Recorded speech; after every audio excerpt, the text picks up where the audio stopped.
नमस्कार दोस्तों, मैं हूं अरविंद डेरिया और आज हम मध्य प्रदेश पुलिस के पुराने पेपरों का सॉल्यूशन लेकर आए हैं। तो पहले प्रश्न पर आते हैं। पहला प्रश्न क्या है दोस्तों? भारत में मौद्रिक नीति खालिस्तान द्वारा नियंत्रित किया जाता है। तो in India the monetary policy is controlled by. तो ऑप्शन में दिए हुए वित्त मंत्री, केंद्र सरकार, भारतीय रिजर्व बैंक और वित्त मंत्रालय। तो इसका सही उत्तर क्या आएगा दोस्तों? इसका सही उत्तर आएगा भारतीय रिजर्व बैंक। क्या आएगा? भारतीय रिजर्व बैंक। और इसके दो उपकरण होते हैं मॉनेटरी पॉलिसी को नियंत्रित करने के। पहला होता है मात्रात्मक और दूसरा होता है गुणात्मक। अगले प्रश्न पर चलते हैं। स्वतंत्र भारत के प्रथम गवर्नर जनरल कौन थे? Lord William Bentinck, Lord Canning, Lord Mountbatten और लॉर्ड डलहौजी। तो दोस्तों, जो स्वतंत्र भारत के पहले गवर्नर जनरल थे, हम स्वतंत्र भारत की बात कर रहे हैं, मतलब 1947 के बाद। तो यह कौन थे? Lord Mountbatten. अगर हम स्वतंत्र भारत के प्रथम भारतीय गवर्नर जनरल की बात करें दोस्तों, तो वह कौन थे? भारतीय, है ना, पहले भारतीय गवर्नर जनरल स्वतंत्र भारत के। तो वह कौन थे? चक्रवर्ती राजगोपालाचारी। और यह भारत के अंतिम गवर्नर जनरल भी थे।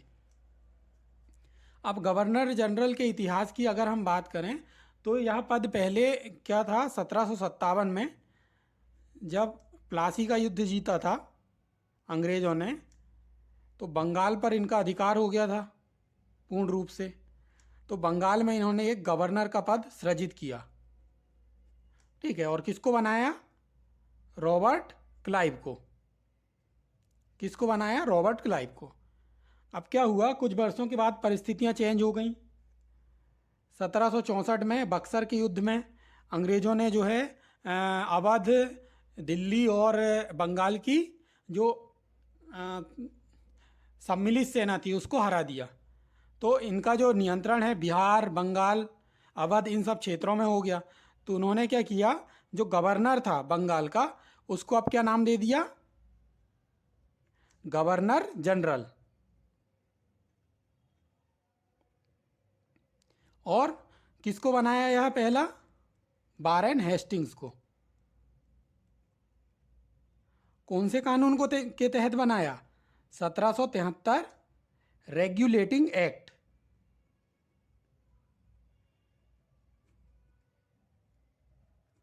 1773 रेगुलेटिंग एक्ट।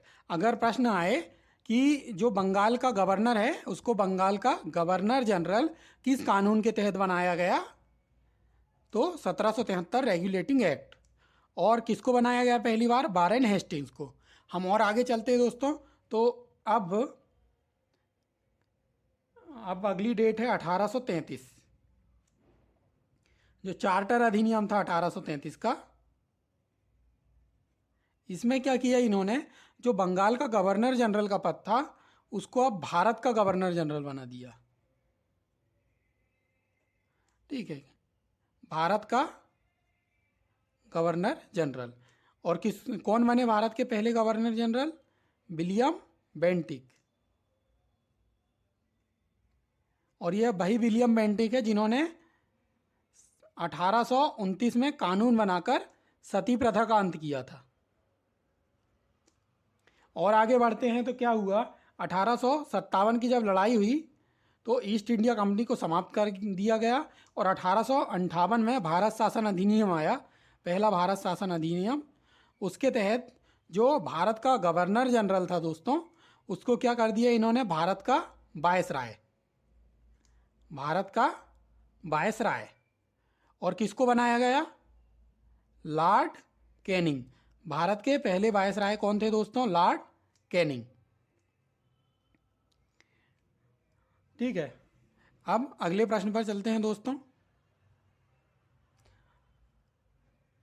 किस जिले में अचानक मार अभ्यारण्य स्थित है? किस जिले में अचानक मार अभ्यारण्य स्थित है? तो अचानक मार कहाँ पर है दोस्तों? अमरकंटक में। कहाँ पर स्थित है? अमरकंटक में। और अमरकंटक किस जिले में आता है? अनूपपुर में। किस जिले में आता है दोस्तों? अनूपपुर में। और अचानक मार जो है वह दो राज्यों में स्थित है। मध्य प्रदेश के अलावा यह छत्तीसगढ़ में भी स्थित है। मध्य प्रदेश के अलावा छत्तीसगढ़ में भी इसका विस्तार है दोस्तों। अगले प्रश्न पर आते हैं। काकनमठ शिव मंदिर के लिए जाने जाने वाला सिहोनिया मध्य प्रदेश के किस जिले में स्थित है? काकनमठ शिव मंदिर के लिए जाने वाला सिहोनिया। तो ऑप्शन दिए मुरैना, ग्वालियर, शिवपुरी और श्योपुर। तो इसका सही उत्तर क्या है दोस्तों? मुरैना। क्या है सही उत्तर? मुरैना। अगले प्रश्न पर आते हैं। लंदन ओलंपिक 2012 में रजत पदक किसने जीता था? ऑप्शन है योगेश्वर दत्त, गगन नारंग, साइना नेहवाल और सुशील कुमार। तो जो पहला ऑप्शन है दोस्तों योगेश्वर दत्त, तो योगेश्वर दत्त ने कुश्ती में जो है ब्रॉन्ज जीता था दोस्तों, कांस्य पदक। तो यह तो हो ही नहीं सकते। गगन नारंग दूसरा ऑप्शन है, तो इन्होंने जो है शूटिंग में जीता था और इन्होंने भी कांस्य पदक ही जीता था। अगला ऑप्शन है साइना नेहवाल, तो इन्होंने जो है बैडमिंटन में इन्होंने भी कांस्य पदक ही जीता था। तो बचा कौन? सुशील कुमार। सुशील कुमार ने दोस्तों रजत पदक जीता था किस खेल में? कुश्ती में। किस खेल में? कुश्ती में। और 2012 का जो ओलंपिक है कहाँ पर आयोजित हुआ था? लंदन में। ठीक। और अभी जो आयोजित हुए ओलंपिक वो कहाँ पर हुए थे? टोक्यो में। टोक्यो कहाँ स्थित दोस्तों? जापान में।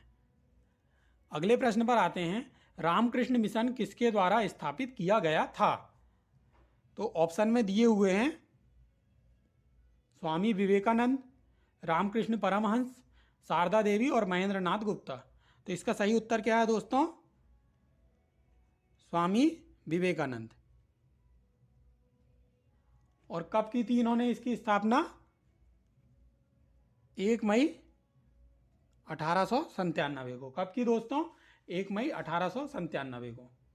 और जो रामकृष्ण मिशन है दोस्तों 1998 में इसको गांधी शांति पुरस्कार मिला। कौन सा पुरस्कार? गांधी शांति पुरस्कार।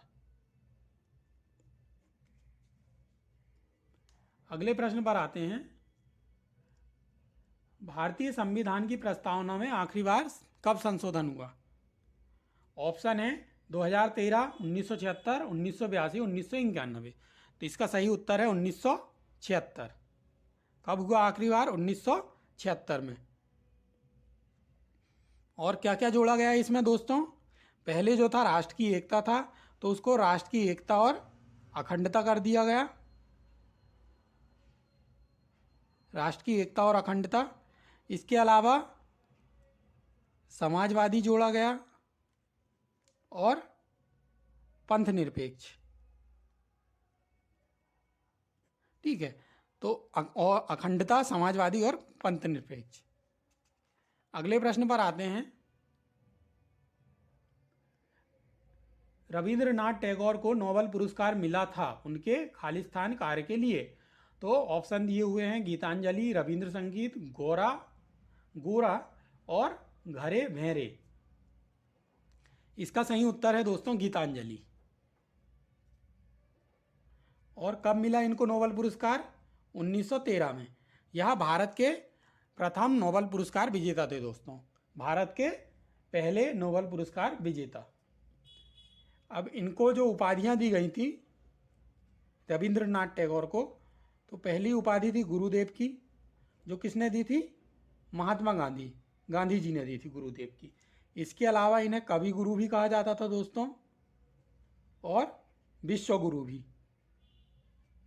कवि गुरु और विश्व गुरु। इन्होंने जो है भारत का राष्ट्रीय गान जनगण मन लिखा और जो बांग्लादेश का राष्ट्रीय गान है आमार सोनार बंगला, यह भी रविंद्रनाथ टैगोर ने ही लिखा है। इसके अलावा अच्छा, विश्व के यह पहले व्यक्ति जिन्होंने 2 देश का राष्ट्रगान लिखा। इसके अलावा इन्होंने शांति निकेतन की भी स्थापना की, शांति निकेतन की। अगले प्रश्न पर चलते हैं। कौन सा शहर विजयनगर साम्राज्य की राजधानी हुआ करता था? ऑप्शन मैसूर, तंजौर, हम्पी, वेलूर। तो यह बहुत सरल प्रश्न है। इसका सही उत्तर क्या है? हम्पी। क्या है दोस्तों? हम्पी। और किसने की थी विजयनगर साम्राज्य की स्थापना? हरिहर और बुक्का नाम के भाइयों ने। ठीक, हरिहर और बुक्का नाम के भाइयों ने। और विजयनगर साम्राज्य से जुड़ा हुआ जो महत्वपूर्ण युद्ध है वो तालीकोटा का युद्ध है। कौन सा? तालीकोटा का युद्ध। अगले प्रश्न पर आते हैं। 2011 की जनगणना के अनुसार निम्नलिखित राज्यों में कौन सा समग्र साक्षरता दर में सबसे पिछड़ा हुआ है? ऑप्शन राजस्थान, उत्तर प्रदेश, बिहार और मध्य प्रदेश। तो यह बहुत सरल है यह प्रश्न भी। इसका सही उत्तर क्या है? बिहार। क्या है दोस्तों? बिहार। अगले प्रश्न पर आते हैं। स्वतंत्र भारत की प्रथम महिला मुख्यमंत्री कौन थी? जयललिता, पद्मजा नायडू, सुचेता कृपलानी, विजय लक्ष्मी पंडित। तो इसका सही उत्तर क्या है दोस्तों? सुचेता कृपलानी। और किस प्रदेश की बनी थी यह? उत्तर प्रदेश की। किस प्रदेश की दोस्तों? उत्तर प्रदेश की। अब ऑप्शन में उपस्थित अन्य हम ऑप्शन देखें, अन्य नाम। तो जयललिता जी जो हैं यह तमिलनाडु से संबंधित हैं। और किस पार्टी से हैं? AIADMK इनकी पार्टी का नाम है। ऑल इंडिया अन्ना द्रविड़ मुनेत्र कड़गम। ऑल इंडिया अन्ना द्रविड़ मुनेत्र कड़गम। और यह जो है 6 बार मुख्यमंत्री बनी है तमिलनाडु की। तमिलनाडु कितनी बार मुख्यमंत्री बनी है? 6 बार। इसके अलावा जो नाम दिया हुआ है पद्मजा नायडू। तो पद्मजा नायडू जो है दोस्तों यह बंगाल की गवर्नर रही हैं 1956 से 67 तक। कहाँ की? पश्चिम बंगाल की गवर्नर। इसके अलावा जो है 1971 से 72 तक यह भारत की रेड क्रॉस सोसाइटी की अध्यक्ष भी रहीं। जो एक और नाम यहाँ पर उपस्थित है विजय लक्ष्मी पंडित। तो इनका नाम अपन ने सुना होगा पहले ही, विजया लक्ष्मी पंडित। यह पंडित जवाहरलाल नेहरू की बहन है। किसकी? पंडित जवाहरलाल नेहरू, भारत के पहले प्रधानमंत्री। और जो है इन्होंने 1953 से 54 तक संयुक्त राष्ट्र महासभा की अध्यक्ष रही हैं। UN जनरल असेंबली या संयुक्त राष्ट्र महासभा। इसके अलावा जो है यह 1967 से 71 तक जो लोकसभा है उसकी भी अध्यक्ष रहे। अध्यक्ष नहीं, सदस्य रहीं। 1967 से 71 तक। और इसके अलावा भी यह गवर्नर भी रही महाराष्ट्र की। जो ईयर है वो आप कंफर्म कर लेना एक बार, 1 मिनट में बता देता हूँ। 1962 से 64 तक महाराष्ट्र की गवर्नर रही दोस्तों। अगले प्रश्न पर आते हैं। भारत में हर वर्ष अप्रैल की 21 तारीख को खालिस्तान मनाया जाता है। भारत में हर वर्ष अप्रैल की 21 तारीख को क्या मनाया जाता है दोस्तों? सिविल सेवा दिवस, सुशासन दिवस, सेना दिवस या शिक्षक दिवस। तो 21 तारीख को दोस्तों अप्रैल को सिविल सेवा दिवस मनाया जाता है। और यह इस वर्ष के जो है मेंस के एग्जाम में भी आया था। इसके अलावा जो दिया सुशासन दिवस कब मनाया जाता? 25 दिसंबर को। और किसके जन्म दिवस पर मनाया जाता है? जो हमारे पूर्व प्रधानमंत्री हैं अटल बिहारी वाजपेयी जी, उनके जन्म दिवस पर। अगला जो है सेना दिवस। सेना दिवस जो है 15 जनवरी को मनाया जाता। और शिक्षक दिवस सभी जानते 5 सितंबर। अगले प्रश्न पर आते हैं। मध्य प्रदेश की सबसे बड़ी सड़क पुल किस नदी पर स्थित है? नर्मदा, तवा, चंबल, ताप्ती। यह भी बहुत सरल प्रश्न है। इसका सही उत्तर क्या है? तवा नदी। किस पर? तवा नदी पर। अगला प्रश्न, भारत के निम्नलिखित मुख्य न्यायाधीशों में कौन मध्य प्रदेश में पैदा हुए थे? T.S.. Thakur, HL. Dattu, JS. Verma, Altamas Kabir. तो यह याद रखेंगे आप, जे.एस. वर्मा, यह मध्य प्रदेश में पैदा हुए थे दोस्तों। अगला प्रश्न, पश्चिमी घाट में सर्वोच्च शिखर है? अनाईमुड़ी, महेंद्रगिरी, सेडल पर्वत और ब्लू माउंटेन। तो दोस्तों पश्चिमी घाट का जो सर्वोच्च शिखर है दोस्तों, वह कौन सा है? अनाईमुड़ी है। कौन सा है? अनाईमुड़ी। इसके अलावा जो ऑप्शन दिया वह महेंद्रगिरी जो है, इसकी ऊंचाई है 1501 मीटर और यह पूर्वी घाट जो है इसकी सबसे ऊंची चोटी है। किसकी? पूर्वी घाट की। इसके अलावा जो ऑप्शन में दिया हुआ दोस्तों सेडल पर्वत, तो सेडल पर्वत जो है उत्तरी अंडमान में स्थित है। उत्तरी अंडमान की सबसे ऊंची चोटी, उत्तरी अंडमान की पीक या सबसे ऊंची चोटी। इसके अलावा जो ब्लू माउंटेन दिया हुआ है, तो ब्लू माउंटेन कहाँ पर स्थित है? न्यूजीलैंड में। कहाँ पर दोस्तों? सॉरी, यह ऑस्ट्रेलिया में होना चाहिए, ऑस्ट्रेलिया में स्थित है। तो अगला प्रश्न जो है दोस्तों, कुवत उल इस्लाम मस्जिद किस स्मारक के उत्तर पूर्व में है? विक्टोरिया मेमोरियल, ताजमहल, हुमायूं का मकबरा, कुतुब मीनार। तो दोस्तों विक्टोरिया मेमोरियल तो कोलकाता में है, तो यहाँ तो हो ही नहीं सकता। ताजमहल आगरा में है, हुमायूं का मकबरा, कुतुब मीनार। तो यह किसके उत्तर पूर्व में है दोस्तों? कुतुब मीनार के, कुतुब मीनार के उत्तर पूर्व में। और यह किसने बनवाई थी कुवत उल इस्लाम मस्जिद दोस्तों? यह बनाई थी, जैसे नाम में ही है, कुवत उल इस्लाम, कुतुबुद्दीन ऐबक। कुतुबुद्दीन ऐबक की मृत्यु कैसे हुई थी? पोलो खेलते समय। अगर प्रश्न आए कि किस सम्राट की मृत्यु पोलो खेलते समय हुई थी, तो कुतुबुद्दीन ऐबक। अगले प्रश्न पर चलते हैं। मध्य प्रदेश की गंगा कहा जाता है किस नदी को? नर्मदा, चंबल, बेतवा, ताप्ती। तो मध्य प्रदेश की गंगा कहा जाता है बेतवा को, जबकि मालवा की जो गंगा है दोस्तों वह क्षिप्रा नदी को कहा जाता है। किसको? क्षिप्रा नदी को। अगला प्रश्न, लोकपाल और लोकायुक्त अधिनियम को खालिस्तान में राष्ट्रपति की सहमति प्राप्त हुई? 2014, 2013, 2015, 2012। तो इसको इस तरह से याद रखेंगे, ठीक है। चुनाव के जो वर्ष हैं, है ना, लोकसभा चुनाव के, उसमें इसमें राष्ट्रपति ने साइन किए थे।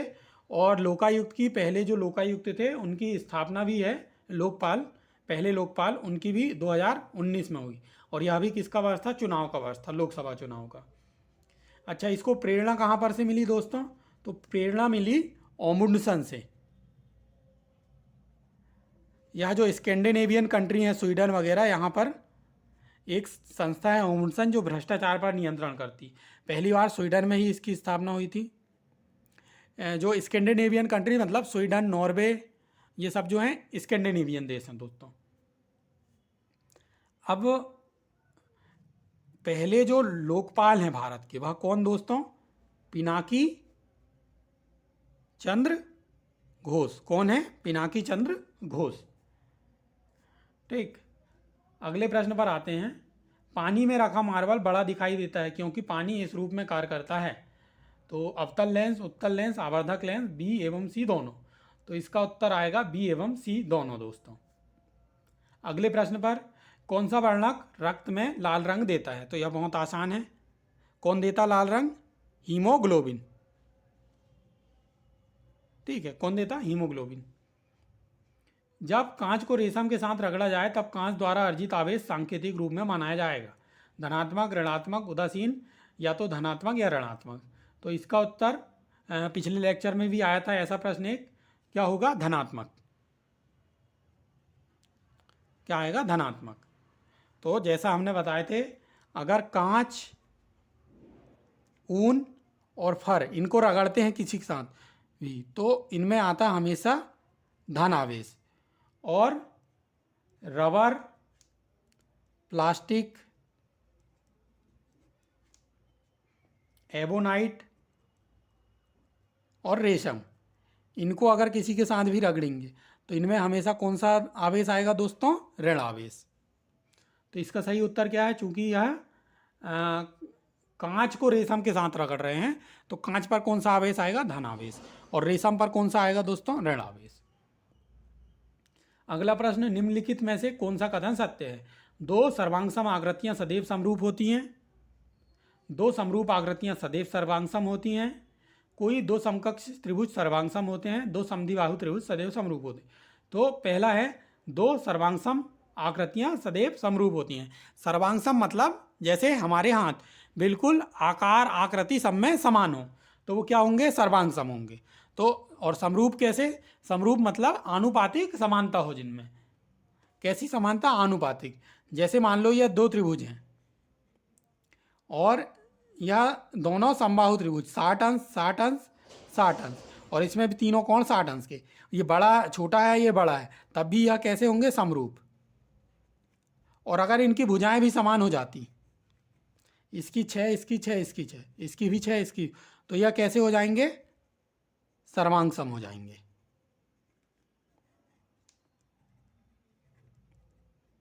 तो पहले ही हमको उत्तर मिल गया। ठीक है, आगे बढ़ते हैं। क्रोमियम को पदार्थों जैसे कार के भाग, साइकिल हैंडल, छड़, रसोई चूल्हा, स्नानघर फिटिंग के विद्युत लेपन में वरीयता देने का निम्नलिखित में से कौन सा कारण?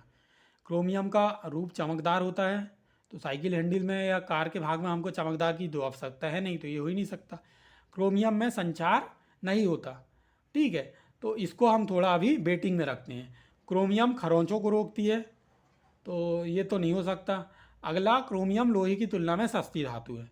दोस्तों तो हमारे पास बचा बी और डी, तो इसमें डी जो है ज़्यादा सही लग रहा। क्रोमियम जो है लोहे की तुलना में सस्ती धातु है, तो सही उत्तर क्या है? डी। आगे बढ़ते हैं। स्थिर गति से गतिमान एक वस्तु के लिए दूरी समय ग्राफ होगा। तो स्थिर गति से गतिमान मतलब देखो भाई, ये दूरी समय ग्राफ हम बना रहे हैं। यह टाइम है टी और यह दूरी है, ठीक है, एक्स मान लेते हैं। अब टाइम 1 सेकंड में 2 मीटर गई, 2 सेकंड में 4 मीटर गई, 3 सेकंड में 6 मीटर गई, है ना। अब समान दूरी है इसलिए हमने समान लिया, इधर भी समान। तो हम देखेंगे इनको मिलाने पर, ठीक है, इनको मिलाने पर देखते हैं हम कि ये जो है एक सरल रेखा बनता ग्राफ। कैसा बनता है? सरल रेखा। क्या उत्तर आएगा? सरल रेखा। अगला, शुद्ध जल में यह घोलकर विद्युत का संचालन करवाया जा सकता है। वनस्पति तेल, शहद, तो तेल तो घुलेगा ही नहीं है ना जल में, शहद भी नहीं घुलेगा। साधारण लवण और चीनी, चीनी घुल जाएगी और साधारण लवण घुल जाएगा, है ना। तो जो है इसका सही उत्तर आएगा साधारण लवण, है ना। नमक वगैरह घोल देंगे तो विद्युत का सुचालक बन जाएगा जल। अगला, पार्क की स्लाइडों को नरम पॉलिश किया जाता है ताकि घर्षण में वृद्धि हो, घर्षण में कमी हो, ये आकर्षक दिखें, घर्षण पूरी तरह से दूर हो जाए। तो पार्क की स्लाइड है दोस्तों, तो यहाँ पर हमको घर्षण में कमी करनी है ना। ठीक है, क्या उत्तर आएगा? घर्षण में कमी। क्या उत्तर आएगा? घर्षण में कमी।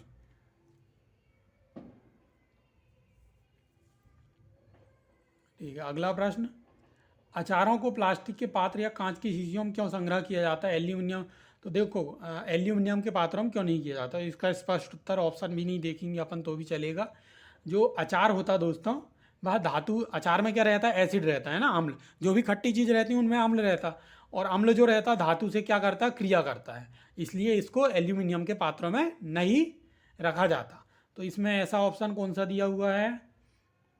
हाँ, डी नंबर, क्योंकि अचार में उपस्थित अम्ल के साथ एल्यूमिनियम धातु रासायनिक अभिक्रिया करती है। ठीक, अगले प्रश्न पर चलते हैं। स्वपरागण इससे संबोधित करता है।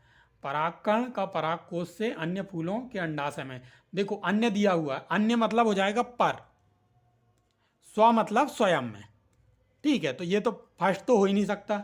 दूसरा, उसी फूल के परागकोश का इक्विंदु में अनुचित्रण। ठीक है, तो यह ऑप्शन सही लग रहा है अपने को, बी ऑप्शन सही है इसका। फिर जो सी ऑप्शन इसमें दूसरा दिया है, तो दूसरा मतलब हो जाएगा पर, यह भी नहीं हो सकता। चौथा दिया स्त्री गैमीट का, तो ये भी नहीं है ना। कौन सा उत्तर है? बी। उसी फूल के पराग का पराग कोश से एक बिंदु में अनुचित्रण। अगला प्रश्न, गंभीर अभ्यास के दौरान पेशी ऐंठन इसके संचयन के कारण होते हैं। तो दोस्तों इसका आंसर सभी को पता होगा, है ना। एल्कोहल, कार्बन डाइऑक्साइड, लैक्टिक अम्ल, कार्बन डाइऑक्साइड और केवल लैक्टिक अम्ल। तो इसका उत्तर आएगा केवल लैक्टिक अम्ल।